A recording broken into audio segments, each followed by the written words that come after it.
When you picture a millionaire, you probably don't imagine someone working a regular job, like a waiter, a janitor, or a security guard. But just because someone doesn't have a high paying or prestigious career doesn't mean they can't become a millionaire. In fact, according to ZipRecruiter, the average salary for a janitor in 2025 is around $15.89 an hour, which comes out to about $32,000 a year. So how did someone like Ronald, who earned below the national average salary, become a millionaire? The wildest part of Ronald's story isn't even how he made his money. It's that no one knew he was wealthy. When he passed away in 2014, friends and family were stunned to learn his investment portfolio was worth nearly $8 million. He had kept it all a secret. So how did he do it? In today's breakdown, I want to walk you through 4 key pillars that can help you become a millionaire, even if you're earning a modest income. If you can apply all 4 of these principles, you'll be well on your way to hitting that 7-figure milestone. Pillar number 1, frugality. When you have a lower income, frugality becomes your best friend. Being frugal isn't about being cheap, it's about being intentional with your money. The dictionary defines frugality as being careful about spending money or using things when you don't need to. In simple terms, it means getting the most value out of every dollar you spend. Especially early in your wealth building journey, the small stuff matters. Here's a small example from my life. I used the McDonald's app to grab deals like buy one breakfast sandwich, get one free, or am I go to, an iced coffee for $0.99, normally $2.55. That $1.55 savings won't change my life, but it reflects a mindset. I'm always trying to get the best deal possible. Every dollar counts. What's even more important is your effective savings rate, how much of your income you're actually keeping. I have a friend who makes over $700,000 a year, but he only has $50,000 saved. He spends way too much, has a big mortgage, multiple car loans, and only saves about $20,000 a year. Compare that to someone making $50,000 a year who also saves $20,000. That person is saving 40% of their income, while the high earner is only saving around 3%.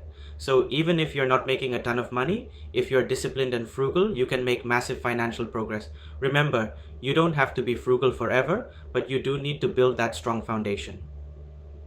Pillar number 2. Invest aggressively now. Aggressively doesn't mean high risk. It just means start investing as early and as often as possible. Let's say you invest $3,000 a year, which is 10% of the average janitor's salary, into something like the S&P 500, which historically returns around 8%. Here's what that could grow into by the time you're 65. Start at age 18, $136 million. Start at age 25, $777,000. Start at age 35, $339,000. Start at 45 or 55, $137,000 or $43,000. As you can see, the earlier you start, the better. Even waiting 10 years from age 25 to 35 cost you nearly $437,000 in future value. That's the power of compounding.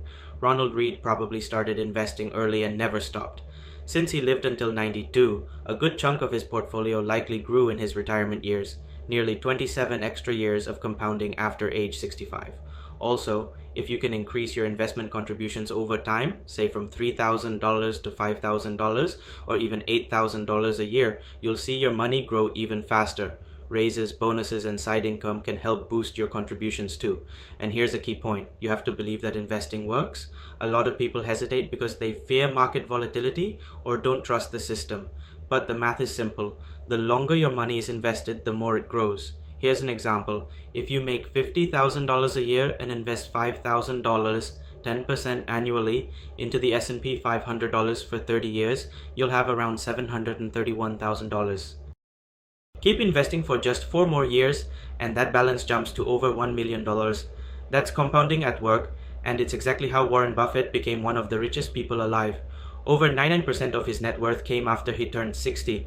He started investing at 10 years old and just stayed in the game longer than anyone else. Pillar number 3, add multiple income streams.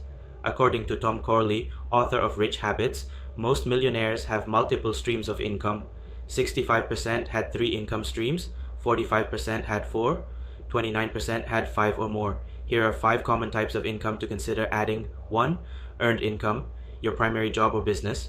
2. Investment income, earnings from stocks, index funds, or other investments, especially those that pay dividends. 3. Interest income from high-yield savings accounts, CDs, or bonds. 4. Rental income from real estate or renting out part of your property, like a room or garage. 5. Side hustles, A part-time gig or passion project that brings in extra income. Ronald Reed, for instance, owned 95 stocks in his portfolio, many of which paid dividends. He reinvested those dividends, allowing his portfolio to grow even faster. Final thoughts. Is it possible to become a millionaire on a low salary? Absolutely. But is it going to be easy? Definitely not. It takes discipline, long-term thinking, and patience. But if you follow these 4 pillars: 1. Be frugal and intentional with your money. 2. Invest consistently and early. 3. Believe in the power of compounding. 4. Build multiple income streams. You'll give yourself a real shot at financial independence, no matter how much you earn today. If you've built wealth on a lower income, I'd love to hear your story in the comments. And if you're curious about the only 4 numbers you need to track to become a millionaire, check out the next video on my channel. Thanks for hanging out today. See you in the next one. Have a great day.